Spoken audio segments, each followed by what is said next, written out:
Mike Brown, the former FEMA director. Joining us here is the former FEMA director. History, I think, was very unkind to you, my friend. Very unkind. Mr. Brown, thanks for being with us. This is Michael Brown Unplugged. Well, welcome to this edition of Michael Brown Unplugged. I want to get started by talking for a little bit about taxes and where the Democrats are in terms of, the whole idea of tax the millionaires and the billionaires, which, by the way, parenthetically, I'd like to note that it's interesting that Bernie Sanders has quit talking about taxing the millionaires and billionaires. He just wants to tax the billionaires. I guess since we've discovered that Bernie himself is a millionaire, he owns 3 homes, he's written a bunch of books, he's, his wife makes a bunch of money. I don't know where they get all their income, but apparently they have wealth. They have, at least on their financial statement, they are technically millionaires. So no longer does Bernie talk about taxing the millionaires and billionaires. He just wants to tax the billionaires. But I want to go through real quickly a little historical perspective to bring you up to date to where the Democrats are today, and in particular, Joe Biden. Now, if you stop and think about it, because everybody says what we ought to do is we need to tax the rich because the rich have too much money, there's too much income inequality, and if we would just take this money from the rich, and I guess in Robin Hood terms, give that money to the poor, then we would solve all the problems of the world. Now, that idea of taxing the rich gets you a one-time feel-good influx of what seems like a whole lot of money. But that money won't be there the next year. The top 10% of taxpayers comprised, for the last year that I could find data on, the top 10% of taxpayers comprised about 13.8 million returns. Those 13.8 million returns had an average, or had a total adjusted gross income, a total AGI, of about $4,143,498,000,000. So let's take that, $4.1 trillion, and share it with every adult in the United States, about 247 million. That means each adult in the United States would get about $16,720.20 per year.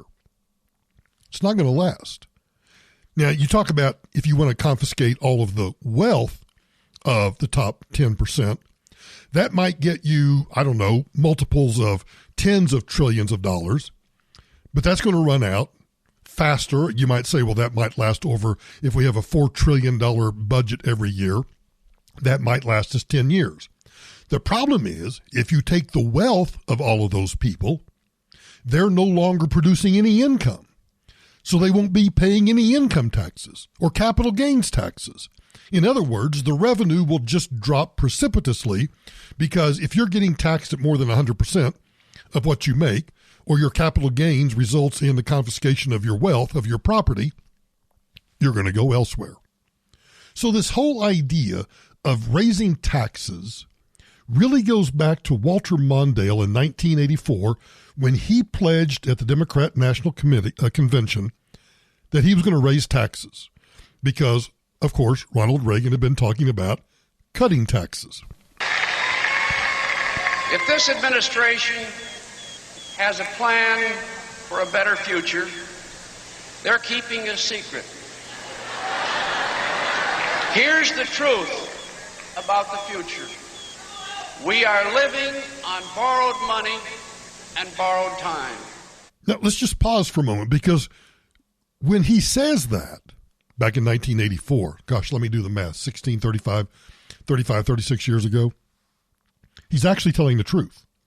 Walter Mondale is telling the truth. We are living on borrowed time as long as we continue to borrow, whatever it is now, 43 cents on every dollar, 47 cents on every dollar. It doesn't make any difference. We're borrowing essentially half of everything that the federal government spends. So yes, we are living on borrowed time. What's the solution? The solution is not to confiscate everybody's money or everybody's wealth, because as I pointed out, that gets you nowhere.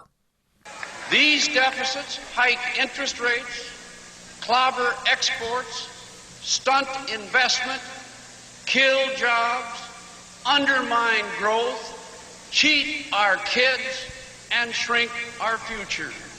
Whoever is inaugurated in January, the American people will have to pay Mr. Reagan's bills. The budget will be squeezed.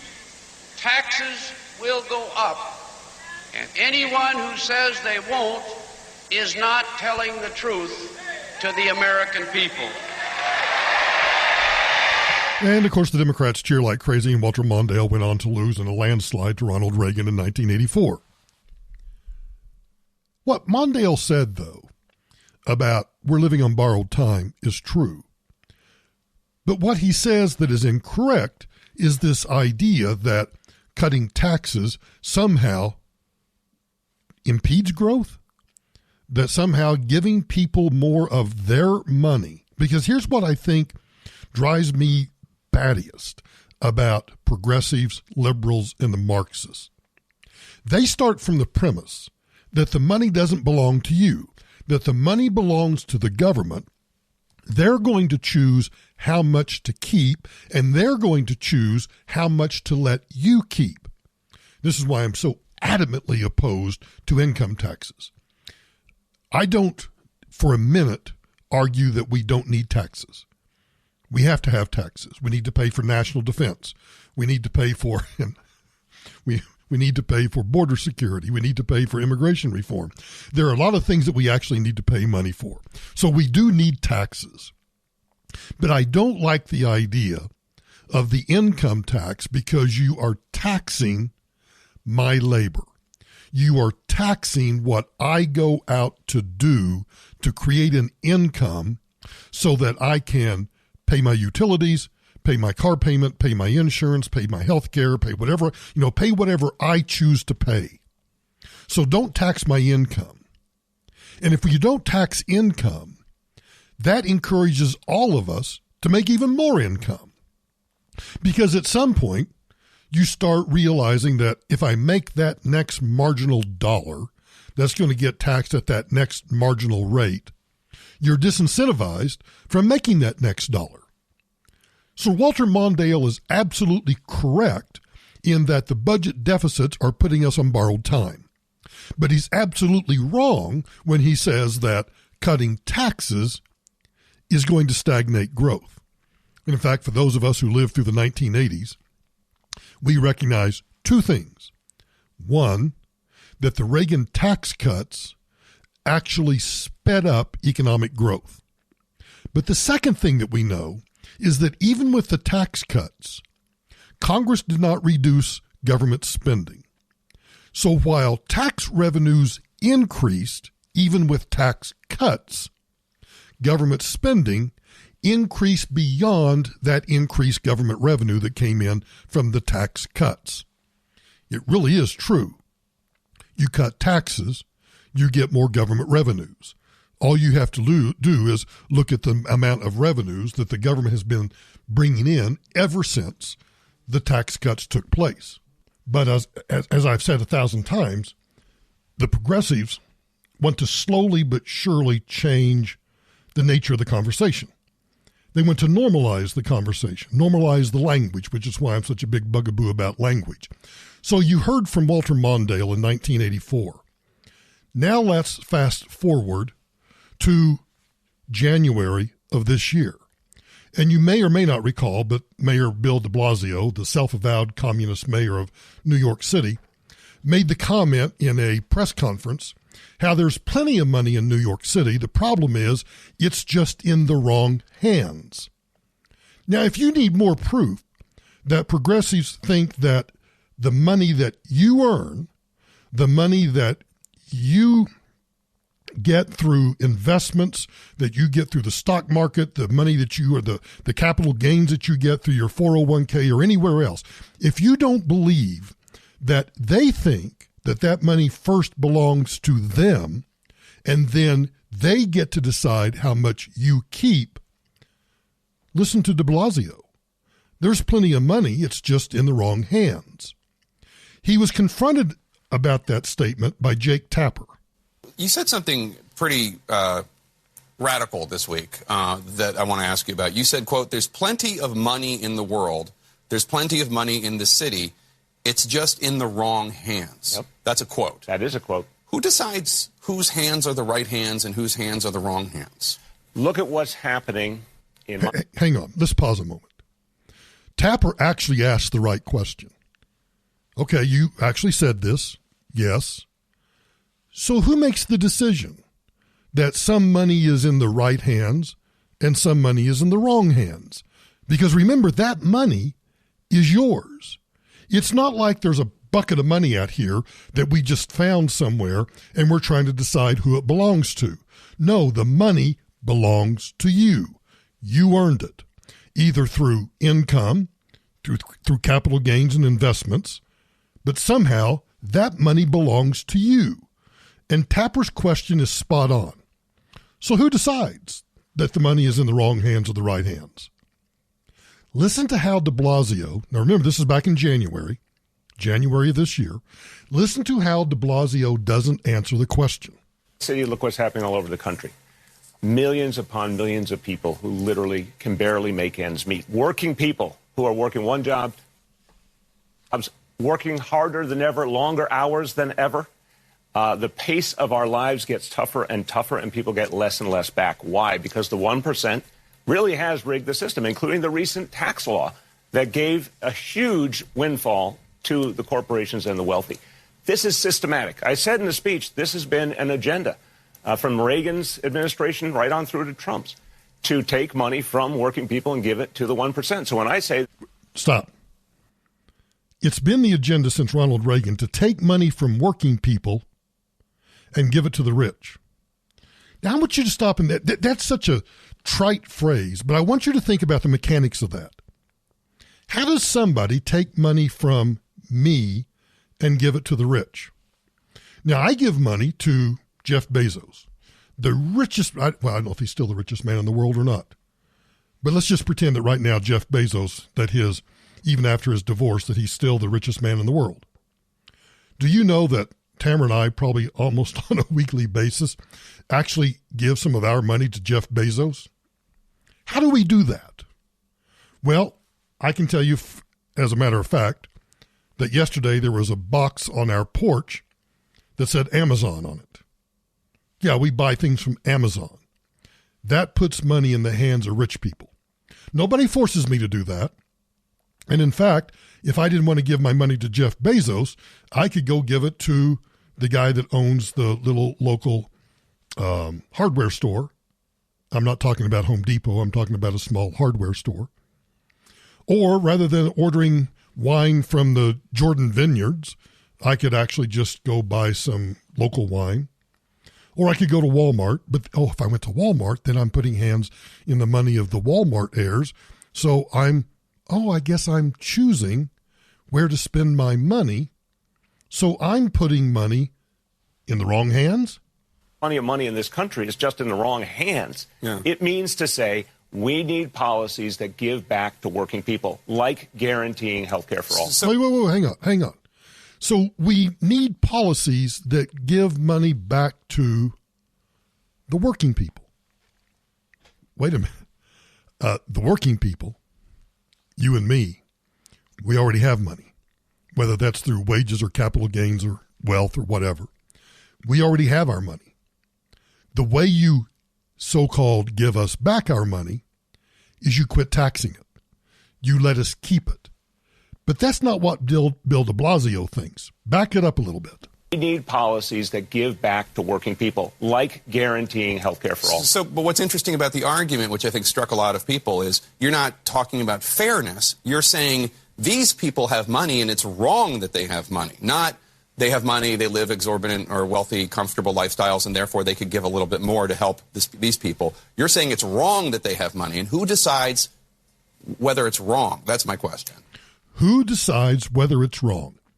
Who decides that the money in the hands of Jeff Bezos, the money in the hands of Warren Buffett, where did that come from? The money in the hands of Warren Buffett, the money in the hands of Bill Gates, the money in the hands, I don't care, pick out whomever you want to pick out. Jake Tapper wants to know who makes the decision. Well, the answer is, if you're going to follow Bill de Blasio's an avowed communist, if you're going to follow his philosophy, the state is going to make that difference. So Jake Tapper asks the correct question. But I want you to listen how Bill de Blasio doesn't answer. That they have money, and who decides whether it's wrong? That's my question. It's clear to me why it's wrong, because government policies gave the 1% every conceivable leg up. This was not by accident. As I said, this was an agenda. It was systematic. You go back decades, you go back even to the time of Dwight Eisenhower. We had some of the highest tax rates on the wealthy that this country ever saw. We had a very prosperous country. We had that prosperity pretty well shared among different people, including working people in this country. We had investments in infrastructure, the kinds of things that grew the economy for everyone. Over the years, since Ronald Reagan, there was a systematic agenda to take that money and get it more and more in the hands of the few. That was through tax policy, but a lot of other policies as well. This was not an accident. Democrats and progressives need to be blunt about this, and people will appreciate that bluntness. People will appreciate that blunt. I do appreciate that bluntness, because it tells me that what you want to do is you want to have a policy of redistribution. That's exactly what he's doing. It's a policy of redistribution. So we've gone from Walter Mondale in 1984 that told us a truth, that all this deficit spending is going to stagnate growth. But then he tells us that he's going to have to raise taxes, and somehow raising taxes is going to expand the economy. Of course, we know that that's not what happens when you raise taxes. Then we go to Bill de Blasio in January of this year, telling us that there's plenty of money. It's just that it's in the wrong hands. And now we get up against the Democrat primaries. And everybody tells us that smoking Joe Biden is that mainstream Democrat that's going to be able to beat Donald Trump, because he's going to eschew all of those far left-wing Marxist policies, and he's going to campaign from the middle. Well, that's good to know, because he was at something called the Poor People's Campaign. It was tagged as a revival, in which he was asked this question. We have a three-part question. One, what are you going to say about this lie of scarcity? Two, how are we going to immediately and fully, not incrementally, eliminate poverty? And three, what can you say about your view on military spending and the militarization and the problem of warmongering that's happening in this country and world? Number one, we have the greatest income inequity in the history of the United States of America since 1902. And the fact of the matter is, there is plenty of money to go around. The first thing I would do as president was eliminate the president's tax cut. There's plenty of money going around. Back it up. In the history of the United States of America since 1902. And the fact of the matter is, there is plenty of money to go around. The first thing I would do as president was eliminate the president's tax cut. He's going to raise taxes. Smoking Joe isn't in the middle, not in the least. They believe, and I know this is a lot about taxes, but for me it's more about whose money is it anyway? Just whose money is it? Well, it's your money. It's my money. And until we get beyond this philosophical mindset that it's the government's money and they make the decision about who gets to keep how much, we're going to lose the battle. I don't know how much of solace or comfort we should take in this next story, but ABC News is reporting that Mexico has increased immigration enforcement in their southern border. They've intercepted 4 trucks with nearly 800 migrants. This from ABC News. Mexican authorities increased immigration enforcement along well-traveled routes for migrants in southern Mexico over the weekend, checking identifications, pulling migrants off public transport, and intercepting 4 trucks packed with nearly 800 migrants. The National Migration Institute said 1,000 immigration agents have been deployed in the north and south of Mexico. The deployment comes as Mexico faces heightened pressure from the United States to reduce the surge of mostly Central American migrants through its territory. Mexico plans to position 6,000 National Guard troops this week to its southern border with Guatemala. Now, I know 4 tractor trailers packed with nearly 800 migrants. You know, there's an old lawyer joke. I'll just say the punchline. We'll call that a good start. I don't know how much faith to put in the Mexican government, but I'll take whatever I can get. So you know that Pete Buttigieg, I guess that's how you pronounce his name, I don't know, told Axios on HBO that we've probably had excellent presidents who were gay, we just didn't know which ones. Don't take this wrong, but I am actually fascinated by this fascination with people's sexual preferences. What is it? Is it voyeurism? What is it that we are somehow determined to know who or what everybody sleeps with? Here's what Mayor Pete said. Republicans claim that John Kerry was a traitor in Vietnam, that Barack Obama was a Muslim. If you were to win the nomination, they'll say you're too young, too liberal, too gay to be commander-in-chief. You are young, you are liberal, you are gay. How will you respond? I'll respond by explaining where I want to lead this country. People will elect the person who will make the best president. And we have had excellent presidents who have been young. We have had excellent presidents who have been liberal. I would imagine we've probably had excellent presidents who were gay. We just didn't know which ones. You believe that we've had a gay commander-in-chief? I mean, statistically, it's almost certain. And in your reading of history, do you believe you know who they were? My gaydar doesn't even work that well in the present, let alone retroactively. But one can only assume that's the case. Oh, so statistically, we have to assume that somebody was. Who cares? I mean, seriously, I want to know who cares. But that's Democrat identity politics. You know, I forget who it was, the Secretary of Agriculture, that made a politically incorrect joke. Butts, I think his name was Butts, which is kind of ironic, made a joke about, making certain that you hired someone that was, black, gay, handicapped, or whatever. And he rattled off what are now, different buckets of identities that Democrats run on. And he was run out of town for making that politically incorrect joke.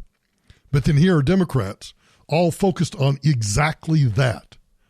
Who sleeps with whom? What color are you? Are you transgender? Are you this? Are you that? Identity politics is, in my opinion, dehumanizing.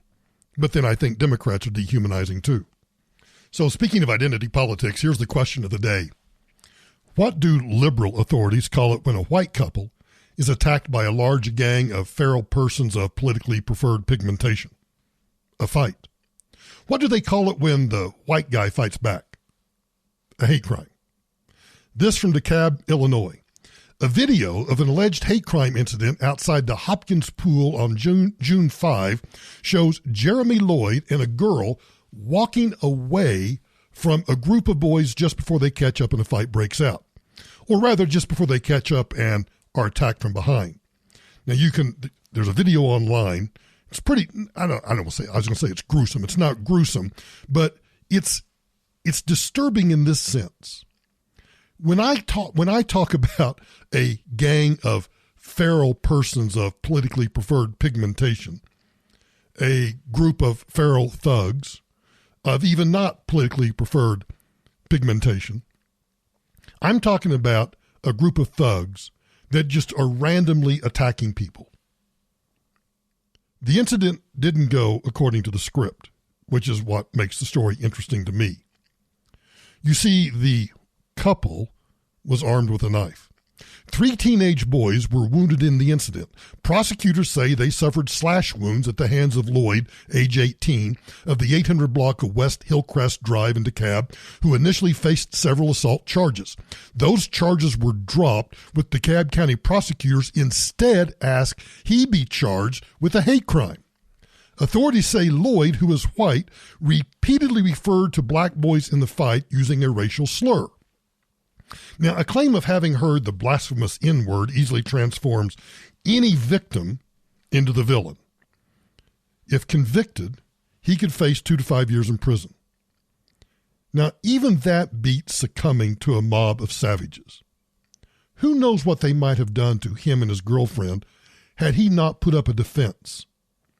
Now, I guess when Joe Biden gets his white minority America, whites will not dare go out in public. The media already sides with their assailants when they do. I just want you to stop and think about how backwards this is. And it's also another example of why I hate the whole classification of hate crimes. A fight breaks out. The white guy fights back, trying to defend himself and his girlfriend. It turns into a hate crime. What should have been an act of self-defense turns into a hate crime because as he tries to defend himself and his girlfriend, he happens to use the N-word. And now he becomes the villain. And the feral gang, well, they're the victims. Orwell would be so proud of us. I was going to talk in depth about Eric Swalwell because obviously he's a Democrat congressman from California. He's running for president. I don't think he's going to go anywhere. But he was at a campaign rally where he made a really dumbass statement about guns and licenses. And when I heard it, I thought, oh, this would be really good for the podcast. I can play this soundbite. It's only 14, 15 seconds long. I can play this soundbite, and then I can deconstruct this thing until the cows come home. And I listened to it again as I was doing my prep for the podcast. I decided not to do it. And then in the middle of the podcast, I thought to myself, because it popped back up on my screen again as one of my tabs that was open. And I thought, here's what I am going to do. Rather than tell you what I think about this soundbite, because there are so many things wrong with it. Rights, responsibilities, permits, hunting, why do you get a permit for hunting, all of the different things. Instead, this is one of those situations where, because it's only 15 seconds long, I'm just going to let you listen to it and just let the dumbassery kind of just absorb your brain. Just let yourself think about just how inane this statement is. Gun ownership is a right, but it is a right that comes with responsibilities. And just like you get a permit in many places to hunt and in every state to drive, we think you need a license if you're going to buy a firearm. What's really funny about doing it this way is I want to talk about it so badly, but it's just too easy. It's just way too easy. So on that one, you're on your own. You get to decide everything that is wrong with that statement. Oh, the list just goes on and on and on. Nancy Pelosi was at the Council on Foreign Relations, and she was asked whether or not impeachment proceedings needed to start and whether or not they would be divisive. Here's my thing. Our founders, we were so blessed with our founders, and many of us are history buffs, many of us are here, and we do believe that foreign policy should be nonpartisan, that debate should stop at the water's edge. It doesn't always. I just wanted to play that introduction to her comments because I didn't alter it. I didn't deep fake it. I didn't do anything but just play it as it rolled. What's wrong with her? What's wrong with her? Listen again. Here's my thing. Our founders, we were so blessed with our founders, and many of us are history buffs, many of us are here, and we do believe that foreign policy should be nonpartisan, that debate should stop at the water's edge. It doesn't always. But basically, coming back to one guidance that our founders gave us, of all the great documents, and thank God they made the Constitution amendable, but with all the greatness of the documents they gave us a guidance, e pluribus unum, from many one. They couldn't imagine how many we would become or how different we would be from each other, but they knew that we had to be one. And in all that we do, in my role as Speaker of the House, and I believe most of my colleagues subscribe to it, is try to find as much common ground as you can. Strive for oneness rather than division. I don't think there's anything more divisive we can do than to impeach a president of the United States. And so you have to handle it with great care. It has to be about the truth and the facts to take you to whatever decision has to be there. It should by no means be done politically. You shouldn't impeach politically, or you shouldn't not impeach politically. Wait a minute. You should impeach politically. You shouldn't impeach politically. Impeachment is a political process. Here's what Nancy's stuttering about. Nancy is stuttering about the fact that she knows that if the House of Representatives were to pass articles of impeachment and send them over to the Senate, that would be one of the most divisive things that could happen in the country right now. A country that is truly divided and not close to civil war, but there are certain things that could happen. I mean, we could have an Archduke Ferdinand moment in this country that probably could start a civil war. We could have a Fort Sumter. We could have something else that would light this country on fire. I don't think it's likely, but it's possible. I think she recognizes that impeachment would be that spark that probably would light a civil war. And she knows that they would lose that battle. She knows from a purely practical point of view that articles of impeachment are not going to get through the United States Senate. So all of this noise that you hear over here as we go through the political season about impeaching Donald Trump, it's just that. It's just noise. It's about trying to get the base stirred up. And quite frankly, people like Alexandria Ocasio-Cortez, Ilhan Omar, Congressman Tlaib, whatever, I never can remember her first name. All of these people who keep screaming about impeachment are doing so for two reasons. Now, you hear about the first reason all the time, and the first reason is because they truly do want to bring down Donald Trump. They want to undo the 2016 election. But here's what you don't hear. And here's where I actually give Nancy Pelosi, are you ready for this? I actually give her props. Because what she's trying to avoid is an attack on her leadership, an attack on those people in the House that you could separate them almost by age. You got the AOC millennial types. You got these young Turk revolutionaries over here, and I do mean revolutionaries. And then you have these old school liberal Democrats, these old school progressives that in their political philosophy truly might be Marxist in terms of what they would actually like to accomplish. But they know they have to go slowly, steadily, surely toward Marxism. They can't just jump off the deep end. So what Nancy Pelosi is trying to do is she's trying to fight off that attack, those that are nipping at her heels, that are trying to challenge her authority. That's what impeachment is secondarily about, that nobody talks about. It's about challenging the Democrat establishment. So it's a civil war within a civil war. And that's what she's trying to avoid. But we must always remember we have a responsibility for oneness. Because that is the strength of our country. I always say our diversity is our strength. In our caucus, we are very diverse. Our diversity is our strength, but our unity is our power. That's what gives us leverage in the rest of the world, that we are the United States of America. Okay. Whatever you think, it really is about just saving your butt.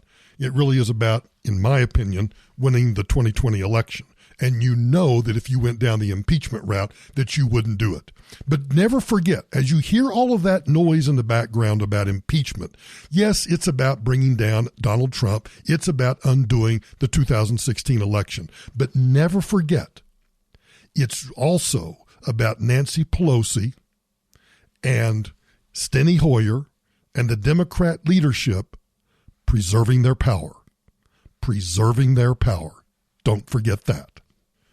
You've probably heard that Kellyanne Conway, the special counsel, special advisor to President Trump, is in trouble with the Office of Special Counsel, which is not the Mueller office. This is a different office, about her political activities, and that her political activities are somehow a violation of the Hatch Act.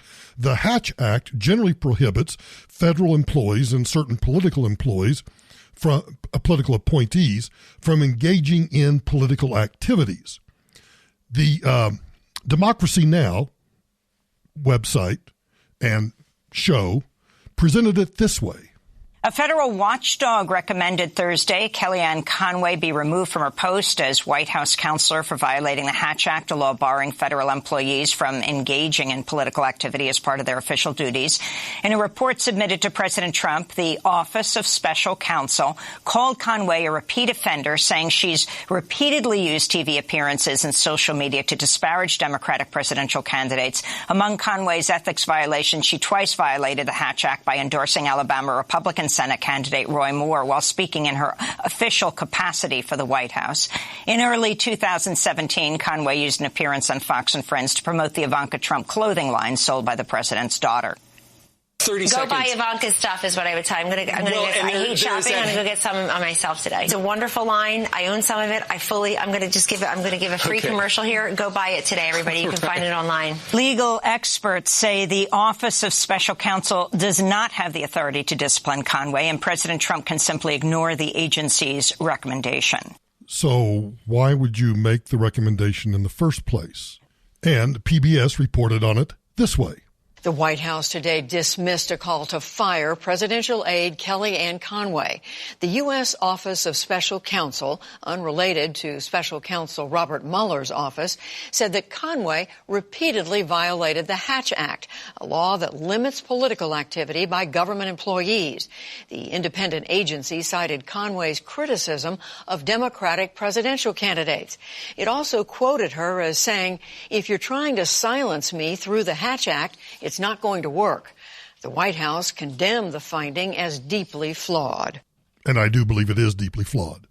Presidential appointees. Now, I want to differentiate here. And this is probably too much minutia, but let me differentiate between two kinds of presidential appointees. You have the people that work for the president's staff. They work directly for the White House executive office. They do not require Senate confirmation. The president can appoint whomever he wants to be his chief of staff. He can appoint whomever he wants to be his press secretary. He can appoint whomever he wants to be White House counsel. None of those positions, including positions like Kellyanne Conway's, require Senate approval. They're not subject to those restrictions. Now, why do I base that on? Presidential appointees in positions that do require Senate confirmation, such as myself, twice confirmed by the United States Senate, once to be the director of FEMA, once to be the Undersecretary of Homeland Security, both required Senate confirmation. In that position, I was subject to some limits on political activities, but unlike other federal employees, I was allowed to generally engage in political activities while on duty, as long as those costs were not borne by the government. Like other employees, political appointees that are confirmed by the Senate are barred from using the authority of their position to support or oppose a candidate or a political party, but you can still advocate for, as long as you're not using your position. I know it's a distinction without a difference to some people, but it's actually a distinction with a very important difference. If I go out and say, for example, as the Undersecretary of Homeland Security, I endorse X to be the next U.S. Senator from Colorado, that would be a violation. But if I just went out and said, I'm speaking at a fundraiser somewhere, and I don't mention anything about my position, but that I endorse so-and-so to be the next U.S. Senator from the state of Colorado, that's not a violation. So these kinds of positions have much more leeway than regular civil service employees. That's the purpose of the Hatch Act, to keep civil service employees from using government equipment, government time, government resources to advocate for or against political positions. But presidential appointees that are confirmed by the Senate have a carve-out that allow them to do that. And those who work for the executive office of the White House have a further carve-out anyway. So why do I even care about this? Because to me, it's another example of the permanent bureaucracy, the deep state, overstepping their bounds students and trying to do everything they can to run roughshod over this president. And I'm just tired of it. I'm just tired of it. And finally, I want to talk about the mob. Harvard University has rescinded its offer of admission to Kyle Kashuv. You may remember him. He was a Parkland survivor, but he was on the conservative side. He was not among those who came out screaming about gun control and how awful, the Second Amendment was. He was actually a conservative teen activist. Well, Harvard has rescinded his admission because of racist comments that he made years ago in group chats with other students from Marjorie Stoneman Douglas High School. So some screenshots of the offensive comments that he made surfaced maybe a month ago when his critics in both the left-wing media and in far-right circles teamed up to destroy him. Now, he acknowledged responsibility for once having been a, quote, petty, flippant kid, but explained that subsequent events, including the mass shooting that killed some of his teachers and classmates, forced him to mature and grow in an incredibly drastic way. Now, you got to remember, all of these comments that he made were made before the shooting and made before he became a nationally recognized conservative figure, before he became a Second Amendment advocate, and before he became a coordinator, which is probably the worst thing here, he became a coordinator for Turning Point USA. Now, I think he has since left that group, but he was a student coordinator for Turning Point USA at one point. Now, he had planned to attend Harvard in the fall of 2020 after completing a gap year, but when his past racist comments became public, administrators advised him that his acceptance could be withdrawn if you, quote, engage or have engaged in behavior that brings into question your honesty, maturity, or your moral character. Now, I want you to remember that because I think that's important. He was asked to provide a complete explanation for his behavior, and he did. He also emailed Harvard's Office of Diversity, Education, and Support, in which he vowed to make amends. And that office, the diversity office, told him in a letter that, quote, we appreciate your thoughtful reflections and look forward to connecting with you upon matriculation in the fall of 2020. But apparently, that wasn't good enough.